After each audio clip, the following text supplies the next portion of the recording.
So semiconductor.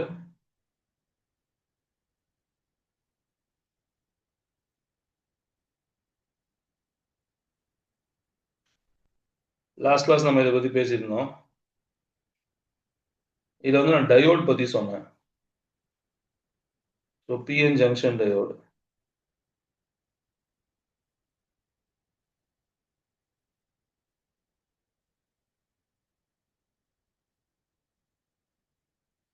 So PN junction டயோடுன்றது P type semiconductor and N type semiconductor. P type செமிகண்டக்டர்னா நீங்கள் trivalent impurity add பண்ணணும். ஜெர்மானியமுக்குள்ளே நீங்கள் வந்து ஜெர்மானியமோ இல்லை சிலிக்கானோக்குள்ளே ஒரு ட்ரைவலண்ட் இம்பியூரிட்டி நீங்கள் ஆட் பண்ணிட்டீங்க அப்படின்னா அதில் வந்து பார்த்தீங்கன்னா சுற்றி வந்து ஜெர்மானியம் இருக்கும், அலுமினியம் தான் impurity. So covalent bond form ஆகும். ஒரு அலுமினியம் நீங்கள் ஆட் பண்ணும்போதே ஒரு ஹோல் ப்ரொடியூஸ் ஆகிடும். அதனால் இங்கே வந்து conduction is due to holes. So holes are considered as positively charged particles.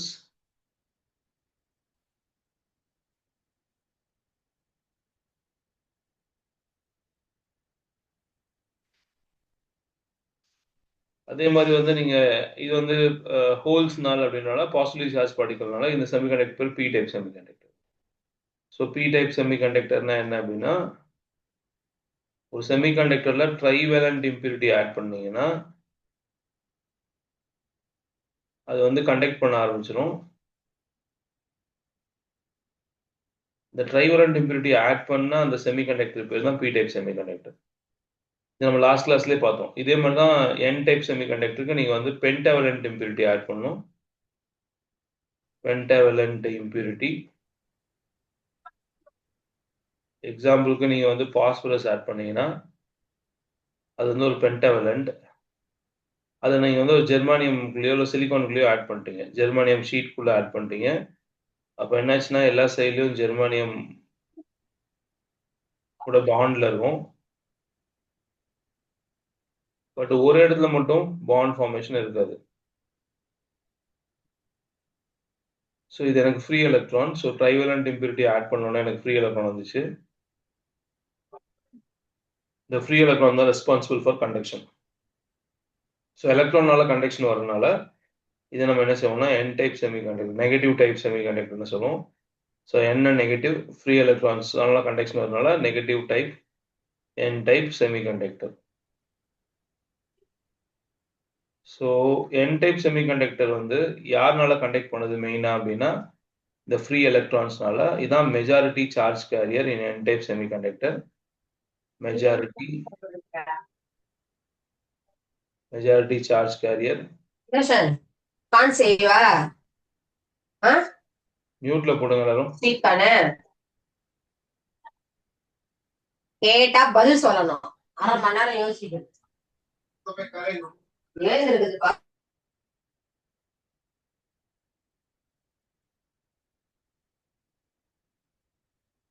Okay,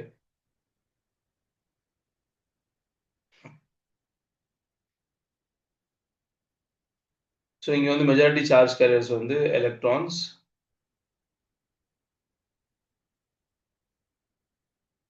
இங்க வந்து மெஜாரிட்டி சார்ஜ் கேரியர்ஸ் வந்து ஹோல்ஸ்.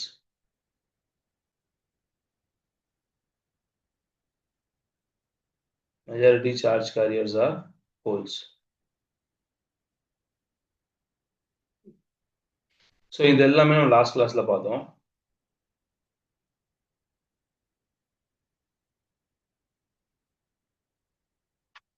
இப்போ வந்து இந்த பிஎன் ஜங்ஷன் டயோட் பத்தி சொல்லலாம்.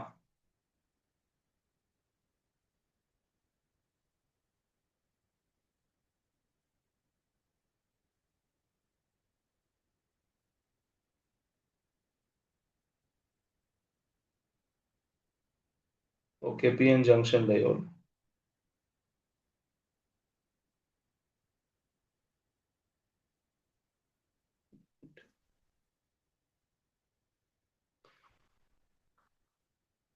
ஆல்ரெடி நீங்க எழுதிட்டீங்க, நான் அழிச்சிடறேன்.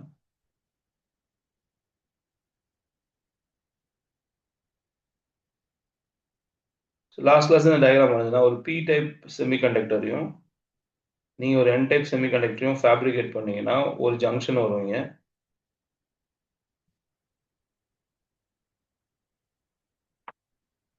ஸோ ஒரு சைடில் வந்து p type semiconductor, majority careers வந்து ஹோல்ஸ். இங்கே வந்து மெஜாரிட்டி கேரியர்ஸ் வந்து ஹோல்ஸ் அண்ட் இங்கே வந்து மெஜாரிட்டி கேரியர்ஸ் வந்து எலக்ட்ரான்ஸ். அண்ட் தென் என்ன ஆகும்னா அந்த ஹோல்ஸ் கொஞ்சம் வந்து இப்படி ஜம்ப் பண்ணி இங்கே போயிடும். இதனால அந்த பேரியரை ஜம்ப் பண்ண முடியாது. எலக்ட்ரான்ஸும் ஜம்ப் பண்ணி இங்கே போகும். ஸோ இந்த எண்டில் பாசிட்டிவ் வரும், தாண்டி போக முடியாது. நெகட்டிவ் வரும், தாண்டி போக முடியாது. இங்கே ஒரு பொட்டென்ஷியல் டிஃப்ரென்ஸ் இருக்கும். அதான் வந்து நம்ம பேரியர் பொட்டென்ஷியல் அப்படின்னு சொல்கிறோம். பொட்டென்ஷியல் டிஃப்ரென்ஸ் இதெல்லாம் போன கிளாஸ் நான் ஃபுல்லாக சொல்லி கொடுத்தேன். இப்போதே சும்மா அப்படியே சொல்கிறேன். பட் ஆனால் அகெயின் நம்ம வந்து சர்க்யூட் வரும்போது பார்க்கலாம். ஸோ இதான் பிஎன் ஜங்ஷன் டயோட். இதில் சிம்பிள் நீங்கள் பார்த்தீங்கன்னா இதான் பிஎன் ஜங்ஷன் டயோட சிம்பிள். சிம்பாலிக்காக போகிறது இப்படி தான் போகணும். இது வந்து பி சைடு, இது வந்து என் சைடு. இதுதான் பிஎன் ஜங்ஷன் டயோட். தென் போன கிளாஸ் நான் ஃபார்வர்ட் பயாஸ் பற்றி, ரிவர்ஸ் பயாஸ் பற்றி சொன்னேன். இதெல்லாம் ஆல்ரெடி சொல்லி வச்சு, அதனால கொஞ்சம் ஃபாஸ்ட்டாக சொல்கிறேன். ஃபார்வர்ட் பயாஸ் அப்படின்னா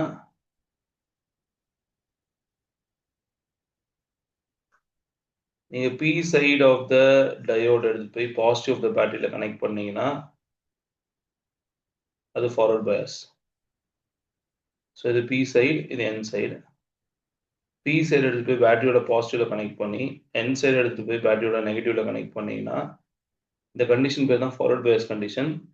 இதில் என்ன ஆகும் அப்படின்னா அந்த ஹோல்ஸ் பி டைப்பில் வந்து மெஜாரிட்டி வந்து ஹோல்ஸ் இருக்கிறதுனால மெஜாரிட்டி கேரியர்ஸ் அண்ட் என் டைப்பில் வந்து மெஜாரிட்டி கேரியர்ஸ் வந்து எலக்ட்ரான்ஸ் இருக்கிறதுனால நான் இங்கே கொடுத்த பொட்டென்ஷியல் வந்து ஃபார் எக்ஸாம்பிள் 0.3 வோல்ட் அப்படின்னா ஒரு எக்ஸாம்பிளுக்கு சொல்கிறேன் நான். அதை விட இந்த வோல்டேஜ் அதிகமாக இருக்குன்னு வச்சுக்கோங்க.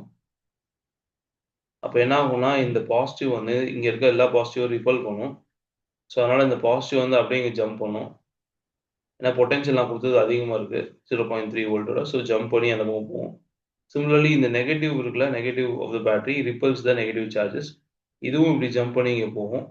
அப்போ என்ன ஆகும்னா அந்த நெகட்டிவ் அப்படியே போய் இந்த சர்க்யூட் வழியாக அந்த நெகட்டிவ் சார்ஜ் வர ஆரம்பிக்கும். ஸோ நெகட்டிவ் சார்ஜ் இது வழியாக வரும்போது என்ன ஆகும்னா ஆப்போசிட் சைடில் கரண்ட் போகும். அதனால் கரண்ட் வந்து always flows from positive terminal to the negative terminal. எலக்ட்ரானோட டைரக்ஷனுக்கு ஆப்போசிட் டைரக்ஷனில் இது ஃப்ளோ ஆகிட்டு இருக்கு. சரி, இப்போ வந்து ஸோ இங்கே என்ன நம்ம சொல்ல வரோம்னா அந்த பிஎன் ஜங்ஷன் டயோட் வந்து ஃபார்வர்ட் பயாஸ் கண்டிஷனில் கண்டக்ட் பண்ணும். ஏன்னா கரண்ட் வந்துச்சு எனக்கு. ஸோ ஃபார்வர்ட் பயாஸில் ப்ரோட்டான்ஸ்லாம் அப்படி ஜம்ப் பண்ணுது, எலக்ட்ரான்ஸ்லாம் ஆப்போசிட்டில் ஜம்ப் பண்ணுது. So conduction takes place. So in forward bias condition,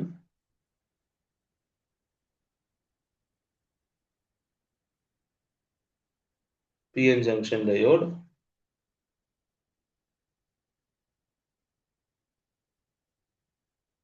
என்ன செய்யும்?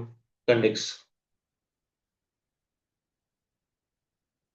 இது ஃபார்வர்ட் பயாஸ்.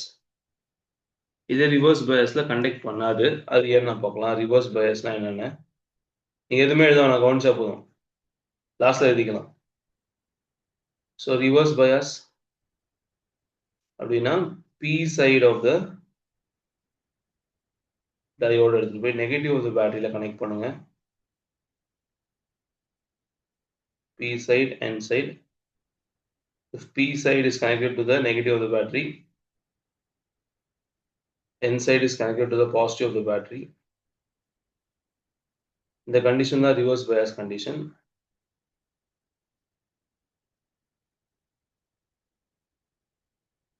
இப்போ என்ன ஆகும் அப்படின்னா இந்த பாசிட்டிவ் சார்ஜ் எல்லாம் இந்த நெகட்டிவ் சார்ஜ் அட்ராக்ட் பண்ணும். இந்த நெகட்டிவ் சார்ஜ் எல்லாம் இந்த பாசிட்டிவ் பிளேட் அட்ராக்ட் பண்ணும், பாசிட்டிவ் டெர்மினல் அட்ராக்ட் பண்ணும். ஸோ இதனால என்ன ஜங்ஷனுடைய அளவு அதிகமாயிடும். இந்த லென்த் ஆஃப் இந்த வித் இருக்குல்ல ஜங்ஷனோட வித் அது வந்து கொஞ்சம் அதிகமாயிடும். அதனால ப்ரோட்டான்ஸ்லாம் இந்த பக்கம் போயிடுச்சு, எலக்ட்ரான்ஸ்லாம் இந்த பக்கம் போயிடுச்சு. So width of the junction வந்து இன்க்ரீஸ் ஆகிடும். So width of the junction increase ஆச்சுன்னா எலக்ட்ரானாலையும் ப்ரோட்டானாலையும் ஜம்ப் பண்ண முடியாது இந்த ஜங்ஷனை. So it will not conduct. So in reverse bias condition,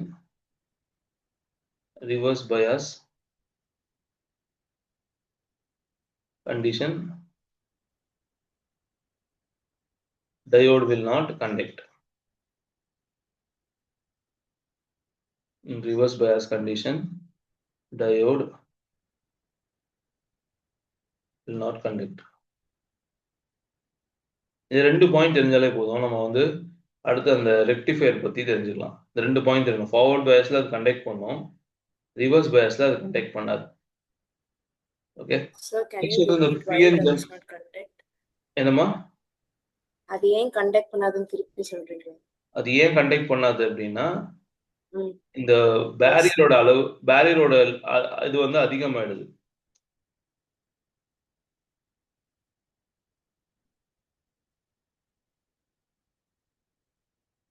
இதான் வந்து டயோடு அப்படின்னா நான் சொன்னேன் இது 0.4 இது 0.3 அப்படின்ட்டு. ஸோ அப்படி இருக்கும்போது ஜம்ப் பண்ணிடும். பட் ஆனால் இங்கே வந்து நம்ம ரிவர்ஸில் கனெக்ட் பண்ணனால இந்த பாசிட்டிவ் சார்ஜ் எல்லாத்தையும் இந்த நெகட்டிவ் டெர்மினல் அட்ராக்ட் பண்ணும். ஸோ இந்த பாசிட்டிவ் சார்ஜில் இப்படி தள்ளி போகிறனால இந்த பேரியர் இன்க்ரீஸ் ஆகிடும். நெகட்டிவ் சார்ஜை இந்த பாசிட்டிவ் அட்ராக்ட் பண்ணும், அப்போ பேரியர் இன்க்ரீஸ் ஆகிடும். ஸோ பேரியரோட அளவு அதிகமாகிடுது. இப்போ எக்ஸாம்பிளுக்கு இது 0.7 வச்சுக்கலாம், 0.3 இருந்துச்சு, 0.7 வோல்ட் ஆயிடுச்சு. இப்போ பட் நான் கொடுத்த வோல்டேஜ் 0.4 தான். ஸோ ஜம்ப் பண்ண முடியாததுனால பேரியர் இன்க்ரீஸ் ஆகிறதுனால ஸோ அதனால் இங்கே கரண்ட் வராது. அதனால் PN junction diode will not conduct in the reverse bias condition. Okay sir. Doubt இல்லைல்ல இப்போ? Yes sir. ஓகே, இப்போ இந்த 2 பாயிண்ட் தெரிஞ்சாலே போதும். நம்ம அடுத்து நம்ம வந்து ரெக்டிஃபயர் போயிடலாம். இந்த PN ஜங்ஷன் டயோட நம்ம யூஸ் பண்ணலாம் ரெக்டிஃபயரா. சரி, இப்போ நம்ம அதான் ஆக்சுவலாக பார்க்க போகிறோம். இதுக்காக தான் நம்ம ஃபுல்லாக சொல்லிட்டு இருந்தோம். ஸோ ரெக்டிஃபயர் அப்படிங்கிறது என்ன அப்படின்னா it is a device which converts AC to DC. நீங்க AC DC கன்வெர்ட் பண்ணலாம் using a rectifier. இந்த ப்ராசஸ் பேர் ரெக்டிஃபிகேஷன். ரெக்டிஃபிகேஷன் அப்படிங்கிறது என்ன அப்படின்னா the process of converting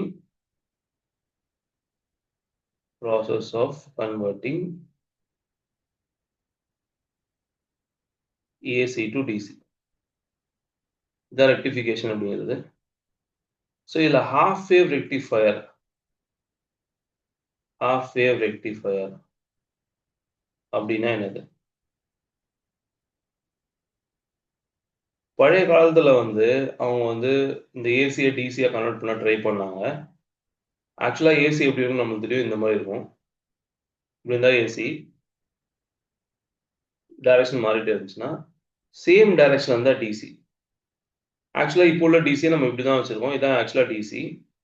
but பழைய காலத்துல என்ன பண்ணாங்கன்னா இந்த ஏசி 2 பக்கம் இருக்கு இல்லையா, இதை வந்து டிசியா கன்வெர்ட் பண்ணாங்க. அதுக்கு அவங்க இந்த டபுள் டைரக்ஷன் வந்து யூனிட் டைரக்ஷனா மாத்துறதுக்கு ட்ரை பண்ணாங்க. இனிஷியலா இப்படிதான் அவங்க கிடைச்சிச்சு. ஸோ இது யூனிட் டைரக்ஷனல், இது வந்து 2 டைரக்ஷனல், பாசிட்டிவ் அண்ட் நெகட்டிவ் மாறி மாறி வரும். இது ஒரே பாசிட்டிவ் சைடில் இருக்கும், எக்ஸ் ஆக்ஸோட பாசிட்டிவ் சைடில் இருக்கும். ஸோ இப்படிதான் டிசி ஃபர்ஸ்ட் கன்வெர்ட் பண்ணாங்க. அந்த டிவைஸ் தான் அந்த ஹாஃப் வேவ் ரெக்டிஃபயர். இது என்னன்னு ஃபர்ஸ்ட் நம்ம எக்ஸ்பிளைன் பண்ணிட்டு நம்ம இந்த கிராஃப் பார்க்கலாம் எப்படி வருது அப்படின்ட்டு. ஸோ ஃபர்ஸ்ட் நம்ம வந்து அதோட சர்க்கியூட் வரைக்கும் நான் டயோடு தான் யூஸ் பண்ண போறேன். அந்த சர்க்கியூட்டுக்கு ஃபர்ஸ்ட் நான் வந்து ஒரு டிரான்ஸ்ஃபார்மர் எடுத்துக்கிறேன். அதில் வந்து நான் எந்த ஏசியை வந்து டிசியாக மாற்றணுமோ அந்த ஏசி சிக்னலை இங்கே நான் வந்து கனெக்ட் பண்ணிக்கிறேன். இதான் எனக்கு ஏசி சோர்ஸு. இந்த ஏசி சோர்ஸ் தான் டிசியை மாற்ற போகிறேன். இப்போ டிரான்ஸ்ஃபார்மரில் வந்து 2 காயில் இருக்கும் நம்மளுக்கு தெரியும். பிரைமரி காயில் இது, அதனால் இது P1 இந்த எண்டை P2ன்னு வச்சுக்கிறேன். இது பிரைமரி காயில். அண்ட் தென் இன்னொரு டிரான்ஸ்ஃபார்மர் இன்னொரு காயில் இருக்கும், செகண்டரி காயில். இந்த டிரான்ஸ்ஃபார்மர் வந்து ஸ்டெப் டவுன் டிரான்ஸ்ஃபார்மர் ஞாபகம் வச்சுக்கோங்க. Number of turns in primary ஜாஸ்தி இருந்துச்சு அப்படின்னா அது ஸ்டெப் டவுன் டிரான்ஸ்ஃபார்மர். பிரைமரியில் அதிகமான டர்ன் வந்து செகண்டரியில் கம்மியான டர்ன் இருந்துச்சுன்னா ஸ்டெப் டவுன் டிரான்ஸ்ஃபார்மர். நான் அந்த மாதிரி ஸ்டெப் டவுன் டிரான்ஸ்ஃபார்மர் தான் எடுத்துருக்கேன். எடுத்துட்டு இப்போ நான் என்ன பண்ணிட்டேன் அப்படின்னா இதில் ஒரு டயோடை கனெக்ட் பண்ண போகிறேன். ஸோ இந்த டயோடை கனெக்ட் பண்ணியாச்சு. And then so diode connect பண்ணதுக்கப்புறமா அவுட்புட்டுக்கு நான் எப்பயுமே ஒரு ரெசிஸ்டர் போடணும். அது பேர் தான் லோட் ரெசிஸ்டர். ஸோ நான் இந்த இடத்துல அவுட்புட்டுக்கு ரெசிஸ்டர் போடுவேன். எனக்கு இங்கே தான் அவுட்புட் வரப்போகுது. யூஸ்வலாக நம்ம வந்து ஏன் லோட் ரெசிஸ்டன்ஸ் போடுறோம் அப்படின்னா, நம்மளுக்கு வந்து அவுட்புட் வோல்டேஜில் தான் வேணும். பட் சர்க்கியூட்டில் கரண்ட் தான் வரும். ஸோ கரண்ட் இன்டூ ரெசிஸ்டன்ஸ் தான் வோல்டேஜாக மாறும். ஸோ இந்த இடத்துல எனக்கு என்ன ஆகும்னா அவுட்புட் வோல்டேஜ் கிடைக்கும். பட் அவுட்புட் வோல்டேஜ் இந்த வாட்டி எனக்கு டிசியாக கிடைக்க போகுது. ஆனால் நான் கொடுத்த வோல்டேஜ் இன்புட் வோல்டேஜ் வந்து ஏசி. இதுதான் circuit diagram of half wave rectifier. இது எப்படி ஒர்க் ஆகுதுன்னு நம்ம பார்க்கலாம். இப்போ நான் டைம் தரேன் எழுதுறதுக்கு, நீங்கள் வெயிட் பண்ணுங்க. இது எப்படி ஒர்க் ஆகுது அப்படின்னு நான் சொல்கிறேன். ஸோ நான் வந்து ஏசி இன்புட் வந்து எப்படி கொடுத்துருக்கேன்னா, இன்புட் வந்து ஏசி நம்ம அப்பயே தெரியும். ஸோ இன்புட் வந்து நான் இப்படி தான் கொடுத்துருக்கேன். பிரைமரி காயிலில் இந்த மாதிரி தான் நான் வந்து இன்புட் கொடுத்துருக்கேன். ஸோ இது வந்து இன்புட்டு,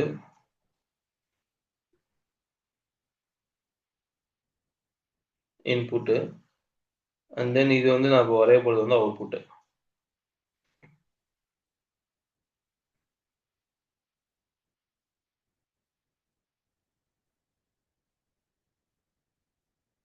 ஸோ அவுட்புட் வரைய போகிறோம். எப்படி வருதுன்னு பார்க்கலாம்.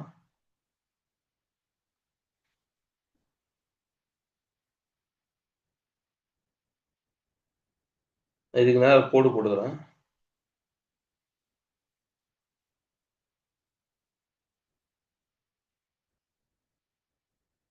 ஓகே, இதில் ஒர்க்கிங் பார்க்கலாம். நீங்கள் வந்து இந்த இன்புட் கொடுக்கும்போது first half cycle second half cycle ரெண்டாக பிரிச்சுக்கணும் இன்புட்டை. For the first half cycle இந்த பிரைமரி P1 வந்து பாசிட்டிவாக இருக்கும், P2 வந்து நெகட்டிவாக இருக்கும் for the first half cycle. அந்த நீங்கள் செகண்டரி இருக்கும், இது S1 செகண்டரி, இது secondary S2, secondary காயிலோட ends. So இது பாசிட்டிவ்னா S1ம் பாசிட்டிவ் தான், S2ம் நெகட்டிவ் தான். ஸோ S1 பாசிட்டிவ்னா இந்த PN ஜங்ஷன் டயோட் பாருங்க, P வந்து பாசிட்டிவ்ல கனெக்ட் ஆயிருக்கு, N வந்து நெகட்டிவ்ல கனெக்ட் ஆயிருக்கு. therefore forward Paes. ஃபார்வர்ட் பயஸ்னா இது கண்டக்ட் பண்ணும். ஸோ கண்டக்ட் பண்ணும்போது இதில் கரண்ட் வரும். ஸோ கரண்ட் வந்து எனக்கு இப்படி வரும், இந்த கரண்ட் இதில் போகும், அப்போ எனக்கு அவுட்புட் வோல்டேஜ் கிடைச்சிடும். So for the first half cycle எனக்கு என்ன ஆச்சுன்னா ஒரு அவுட்புட் கிடைக்குது. அகெயின் இது எக்ஸ்பிளைன் பண்ணுறேன் நான். ஆக்சுவலாக for the first half cycle the P1 is positive, P2 is negative. For the first half cycle of the input AC signal, P1 is positive, P2 is negative, S1 is positive, S2 is negative. S1 positive அப்படின்னா P வந்து பாசிட்டிவ்ல connect ஆயிருக்கு, N வந்து நெகட்டிவ்ல connect ஆயிருக்கு, which means it is forward bias. forward biasனா இது conduct பண்ணும், அப்போ இதில் current வரும். அப்போ இதில் கரண்ட் வந்தால் அது ரெசிஸ்டர் வழியாக போகும், எனக்கு வோல்டேஜ் கிடைக்கும். ஸோ இப்போ எனக்கு for the first half cycle corresponding to the first half cycle எனக்கு ஒரு அவுட்புட் கிடைச்சிருச்சு. அதனால் அந்த அவுட்புட்டை நான் அதே மாதிரியே போகலாம். ஸோ இப்போ எனக்கு அவுட்புட் வந்துச்சு. இப்போ செகண்ட் ஹாஃப் சைக்கிளில் பார்த்தீங்கன்னா இந்த பொலாரிட்டி சேஞ்ச் ஆகிடும். ஸோ பொலாரிட்டி சேஞ்ச் ஆயிடுச்சுன்னா P1 will become negative and P2 will become positive. S1 become negative, S2 becomes positive. இப்போ P வந்து of the PN junction diode is connected to negative. So அப்படின்னா அது reverse bias. So it will not conduct. So இதில் current போகாது, எனக்கு அவுட்புட்டே வராது. So for the second half cycle எனக்கு அவுட்புட்டே வராது. இப்போ தேர்ட் ஹாஃப் சைக்கிள் போவோம். தேர்ட் ஹாஃப் சைக்கிளுக்கு அகைன் போலாரிட்டி சேஞ்ச் ஆகிடும். அப்போ என்ன ஆகும்னா P1 becomes positive, P2 becomes negative, S1 becomes positive, S2 becomes negative. Okay, அப்போ திருப்பி இது ஃபார்வர்ட் பயஸ் ஆகிடும், கண்டக்ட் பண்ணும், கரண்ட் வரும், இந்த கரண்ட்னால எனக்கு அவுட்புட் வரும். ஸோ அகெயின் எனக்கு அவுட்புட் வரும் தேர்ட் ஹாஃப் சைக்கிளுக்கு. ஸோ இந்த ஹாஃப் சைக்கிளுக்கு எனக்கு இப்போ வந்து அவுட்புட் கிடைச்சிருச்சு. அப்போது அவுட்புட் எப்படி இருக்குன்னா போன வாட்டி எப்படி இருந்துச்சோ அதே மாதிரி தான் இருக்கும். ஏன்? ஏன்னா போன வாட்டி என்ன டைரக்ஷனில் கரண்ட் போச்சோ அதே டைரக்ஷனில் இந்த வாட்டி கரண்ட் போகுது. ஸோ அதனால் அவுட்புட்டும் அதே டைரக்ஷனில் தான் இருக்கும். அப்புறம் இது அப்படியே கண்டினியூ ஆகும். நெக்ஸ்ட் ஹாஃப் சைக்கிளுக்கு பார்த்தீங்கன்னா பொலாரிட்டி சேஞ்ச் ஆகிடும், ரிவர்ஸ் பயஸ் ஆகிடும், டயோடு கண்டக்ட் பண்ணாது, நோ அவுட்புட்டு. ஸோ அடுத்த வாட்டி எனக்கு வந்து அவுட்புட் இருக்காது. நெக்ஸ்ட் ஹாஃப் சைக்கிளுக்கு நோ அவுட்புட்டு, பட் அடுத்த ஹாஃப் சைக்கிளுக்கு அவுட்புட் இருக்கும். ஸோ எல்லா பாசிட்டிவ் ஹாஃப் சைக்கிளுக்கும் எனக்கு அவுட்புட் இருக்கும், நெகட்டிவ் ஹாஃப் சைக்கிளுக்கு அவுட்புட் இருக்காது. ஸோ இப்போ நான் என்ன பண்ணிட்டேன் அப்படின்னா, இந்த 2 டைரக்ஷனில் இருந்த அந்த கரண்ட்டை ஒரே டைரக்ஷனுக்கு மாற்றிட்டேன். அதுவும் என்னால் ஹாஃப் வேவை தான் ரெக்டிஃபை பண்ண முடிஞ்சிச்சு. அதனால இந்த சர்க்யூட் பேர் half wave rectifier. So full wave என்னால் ரெக்டிஃபை பண்ண முடியல, ஹாஃப் வேவ் தான் என்னால் ரெக்டிஃபை பண்ண முடிஞ்சிச்சு. So therefore this circuit is called as half wave rectifier. இதான் இதோட ஒர்க், இதான் வந்து இதோட ஒர்க்கிங். யாருக்கா டவுட் இருக்கா? யாருக்கா புரியலன்னா கேட்கலாம். இப்போ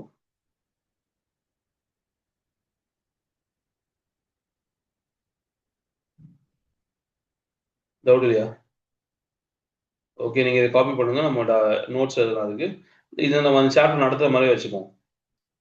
நீங்கள் தனியாக செமிகண்டக்டர்னு போட்டு ஹாஃப் வேவ் ரெக்டிஃபையர் ஹெட்டிங் போட்டு இதை நீங்கள் எழுதிடுங்க.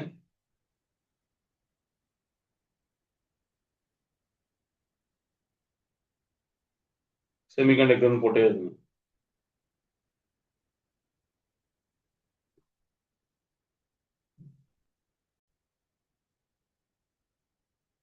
First point, AC voltage to be rectified. AC voltage to be rectified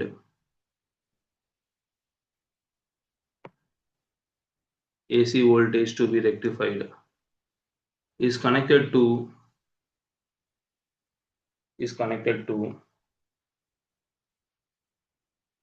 the primary windings.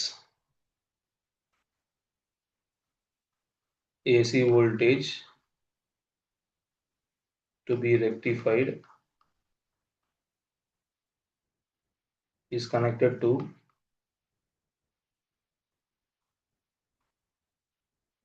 the primary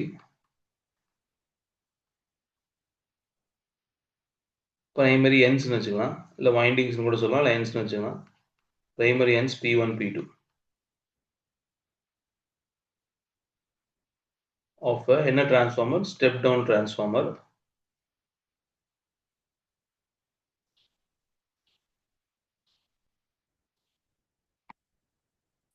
And then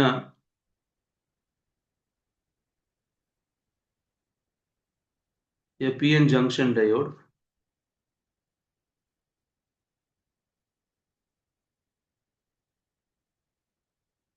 is connected across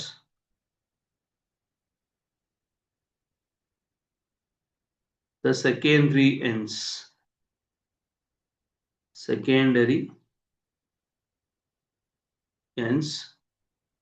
S1 S2. அப்புறம் மூணாவது நம்ம வேற என்ன கனெக்ட் பண்ணோம், a load resistance RL is connected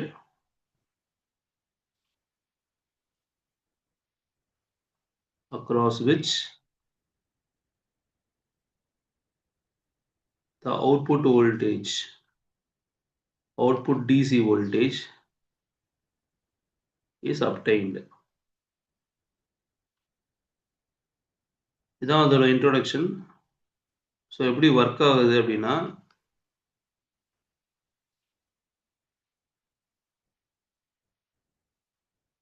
during the positive half cycle, understand பண்ணுங்க, during the positive half cycle என்ன ஆகுது, P1 is positive and P2 is negative. அதே மாதிரி S1 is positive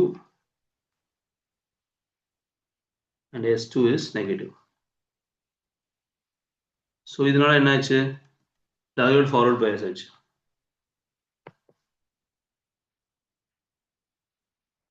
So diode is forward biased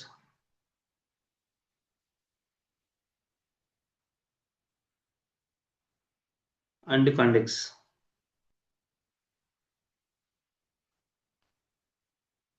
we get the output.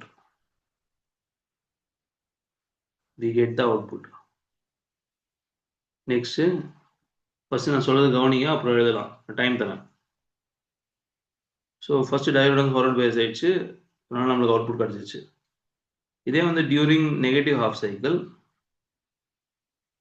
during the negative half cycle polarity மாறிடுச்சு. அது P1 is negative, P2 is positive, that is S1 is negative, S2 is positive. So இதனால என்ன ஆச்சு அப்படின்னா diode reverse bias ஆயிடுச்சு. Diode is reverse biased.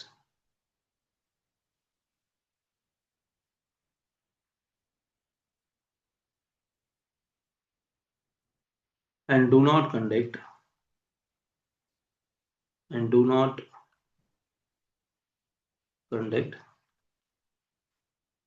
and we get no output. There is no output. Okay, there is no output.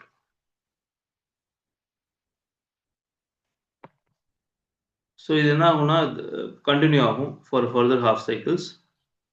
So this process continues for the subsequent half cycles, and then we get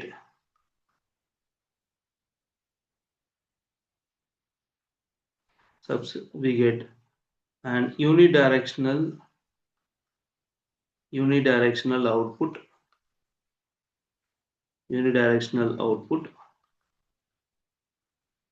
for the alternating input.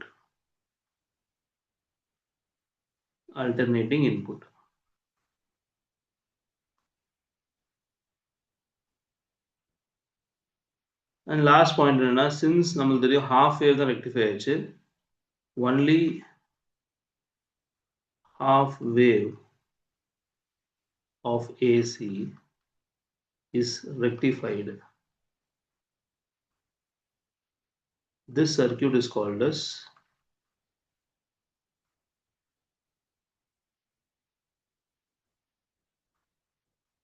an half wave rectifier.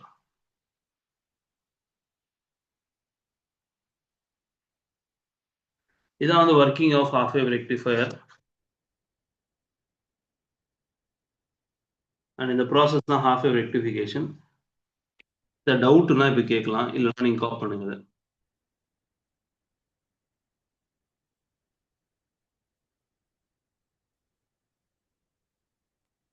Sir, why?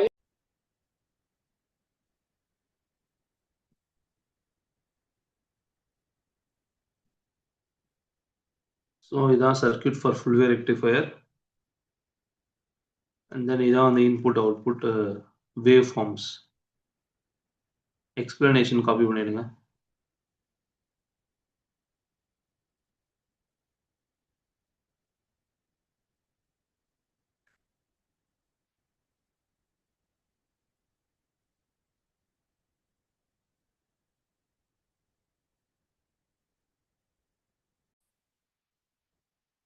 So balancing condition affect ஆகுமா நீங்கள் அந்த கேலமெட்டையும் அந்த செல்லையும் interchange பண்ணீங்க அப்படின்னு.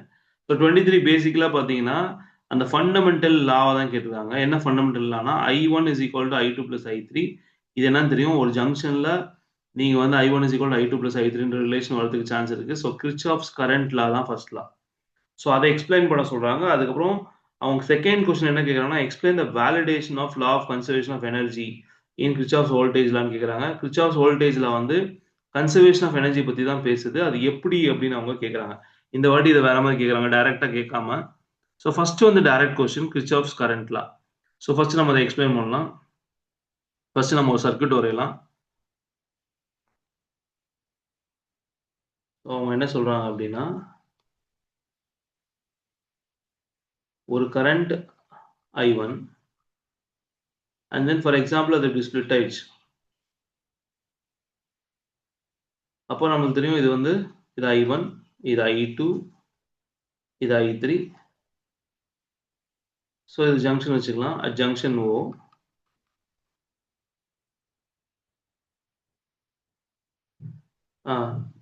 என்ன condition? The total current, algebraic sum of all the currents in a circuit at the junction is 0.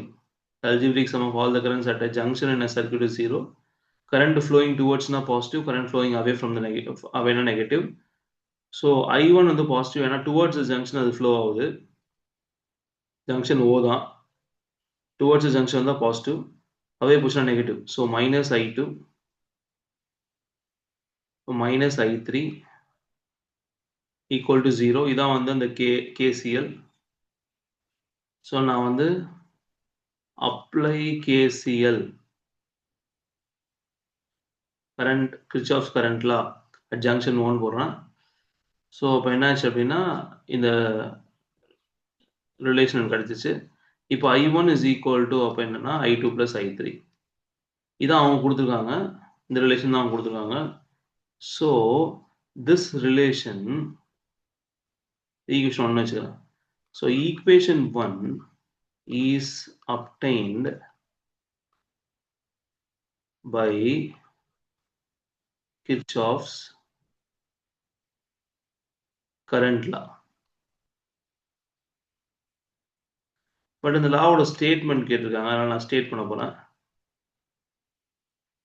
So இந்த statement என்ன சொல்லுதுன்னா the algebraic sum of the currents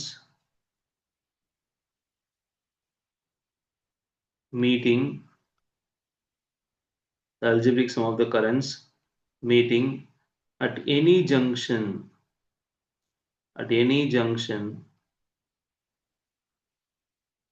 in a circuit is 0 அப்படின்னு சொல்றாங்க. இதான் வந்து என்னது Kirchhoff's current law. இந்த statement தான் அவங்க கேட்குறாங்க. ஸோ இதை வந்து இப்படி கூட எழுதலாம், the algebraic sum of all the currents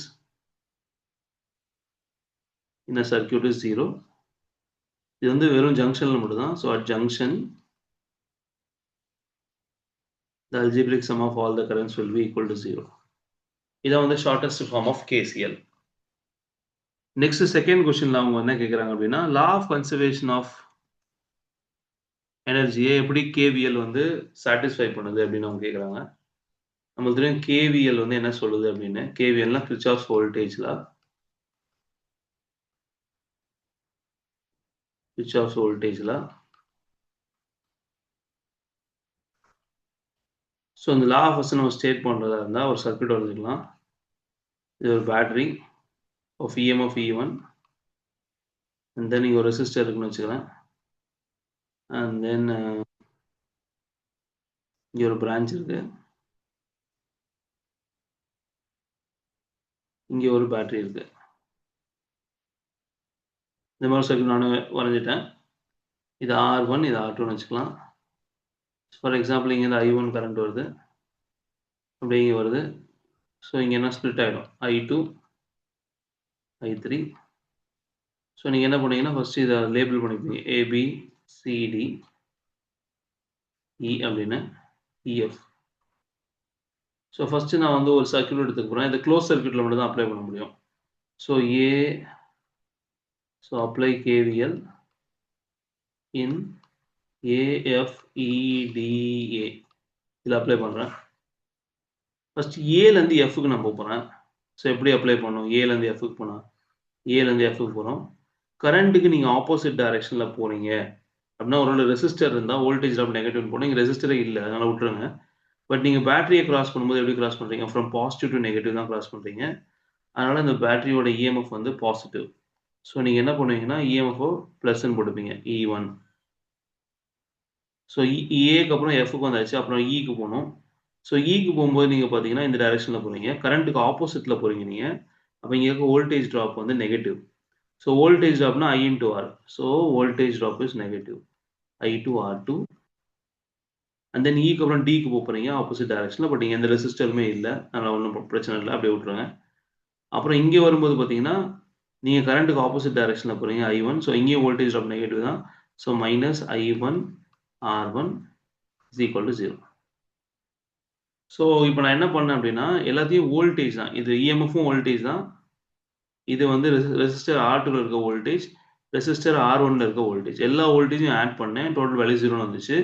so இதை ஷார்ட் ஃபார்மில் எப்படி எழுதலாம் அப்படின்னா summation of all the voltages equal to 0 இப்படின்னு எழுதலாம். இதான் வந்து KVL. இது வந்து ஒரு க்ளோஸ் சர்க்கியூட்டில், இன்னர் க்ளோஸ்டு சர்க்கியூட் சிம்பிளிஃபைடாக எழுதுறதா இப்படி எழுதலாம். Therefore in a closed circuit delta V is equal to 0. சரியா? ஸோ இதை வந்து நீங்கள் சென்டென்ஸ் எழுதுறதா அது algebraic sum of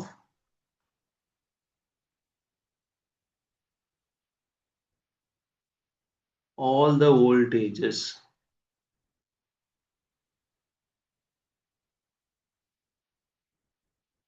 around a closed loop in a circuit is 0 அப்படின்னு எழுதலாம். இதான் வந்து KVL அதோட ஸ்டேட்மெண்ட். பட் இந்த கொஸ்டின்ல அவங்க என்ன கேட்குறாங்க அப்படின்னா இது வந்து எதை ப்ரூவ் பண்ணுது அப்படின்னா லா ஆஃப் கன்சர்வேஷன் ஆஃப் எனர்ஜியை வந்து இது சப்போர்ட் பண்ணுது, இந்த டெஃபினிஷன் வந்து சப்போர்ட் பண்ணுது. அது ஏன் அப்படின்னு அவங்க கேட்குறாங்க. ஏன் அப்படின்னா நீங்கள் கவனிங்களா, இந்த பொட்டென்ஷியல் அப்படின்றது எனர்ஜி தான். இங்கே யார் எனர்ஜியை சப்ளை பண்ணுறான்னா இந்த சர்க்கியூட்டில் இந்த சர்க்கியூட்டில் யார் எனர்ஜியை சப்ளை பண்ணுறாங்கன்னா பேட்டரி தான் சப்ளை பண்ணுது. ஸோ பேட்டரி வந்து எனர்ஜியை சப்ளை பண்ணுது, E1 சப்ளை பண்ணுது, பேட்டரி எனக்கு எனர்ஜியை சப்ளை பண்ணுது. But that energy is used in this resistor as well as this resistor. இதில் நீங்கள் பார்த்தீங்கன்னா தெரியும், இந்த ஸ்டேட்மெண்ட்லேயே நீங்கள் பார்த்தீங்கன்னா இந்த எக்ஸ்பிரஷன்லேயே நீங்கள் E1 ஒரு சைடு எழுதிக்கலாம், E2 R2 plus I2 R2 plus I1 R1. அப்போ நான் கொடுத்த எனர்ஜி வந்து இங்கே யூட்டிலைஸ் ஆகிடுச்சு. ஸோ நான் என்ன எனர்ஜி கொடுத்தாலும் சர்க்கியூட்டில் அது வந்து இந்த மாதிரி ரெசிஸ்டரோ இல்லைனா ஒரு கெப்பாசிட்டரோ இல்லைனா ஒரு இண்டக்டரோ இருந்தால் அங்கே யூட்டிலைஸ் ஆகிடும். ஸோ எனர்ஜி வந்து என்ன ஆயிடுச்சுன்னா கன்சர்வ் ஆகிடுச்சு. இப்போ நான் கொடுத்த எனர்ஜி இப்போ இங்கே யூஸ் ஆகிடுச்சு இந்த மாதிரி காம்போனன்ட்ஸில். ஸோ அதனால இந்த ஸ்டேட்மெண்ட் வந்து explains the law of conservation of energy.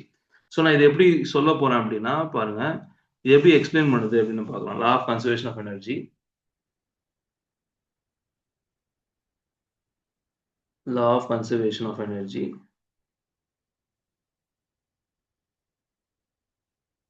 So என்ன நடக்குதுன்னா ஃபர்ஸ்ட் எனர்ஜியை யார் கொடுக்குறா? Energy is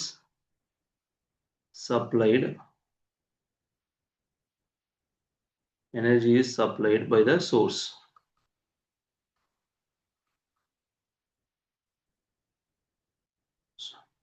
Supplied by the sources like a battery.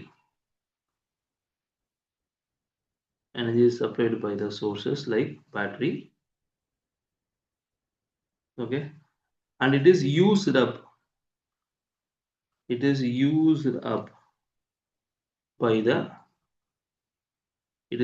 up by the components like resistor, capacitor, etc. Okay, so therefore in a closed circuit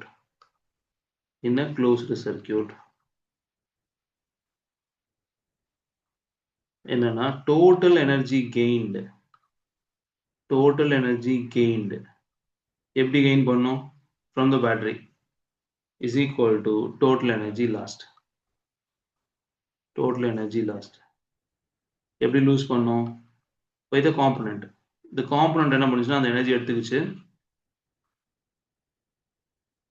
ஏன் எடுத்துக்கிச்சுன்னா to work, அந்த energy எடுத்து தான் ஒர்க் பண்ணுது. ஸோ அந்த எனர்ஜியை எடுத்துக்கிச்சு. So no energy. ஸோ இங்கே என்ன நடக்குதுன்னா எனர்ஜி வந்து கெயினும் ஆகலை லூஸும் ஆகலை. So no energy is created or destroyed.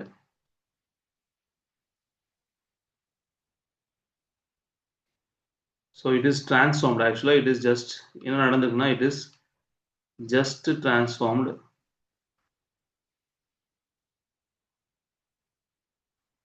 from electric potential to heat, light, etc. Sound கூட நீங்க எடுத்துக்கலாம். ஸோ அப்படியே எனர்ஜி இங்கே வந்து கன்வெர்ட் தான் இருக்கு. எனர்ஜி எங்கேயும் லூஸ் ஆகலை, எங்கேயும் கெயின் ஆகலை. ஸோ அதனால இது வந்து கேவிஎல் வந்து law of conservation of energy explain பண்ணுது. So KVL is the direct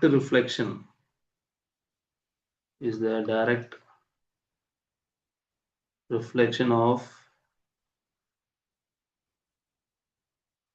law of conservation of energy. நீங்க இப்படி எழுதினா மட்டும்தான் உங்களுக்கு மார்க் கிடைக்கும். நீங்க டைரக்டா கேவிஎல் எழுதுனீங்கன்னா மார்க் தர மாட்டாங்க. ஸோ அதனால தான் KVL supports law of conservation of energy. Copy பண்ணுங்க.